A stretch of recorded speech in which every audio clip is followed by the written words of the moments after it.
Максимално се работи на расчистување на случаите со запалени автомобили. Одговарајќи на новинарско прашање, директорот на БЈБ Александар Јанев денеска од Штип не откри детали, но кажа дека многу брзо сите информации ќе бидат достапни. Сведоци сме на неколку настани во континуитет.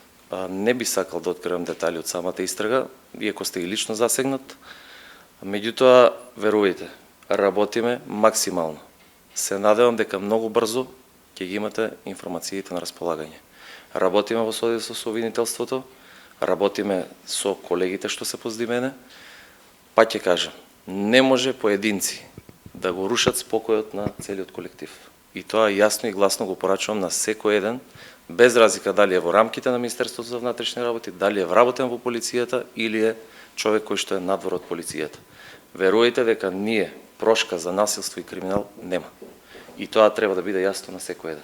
Само во Штип кон крајот на минатата година за 2 месеци имаше опожарено 4 автомобили. Истрагата е се уште во тек и се очекува случаите да бидат целосно решени.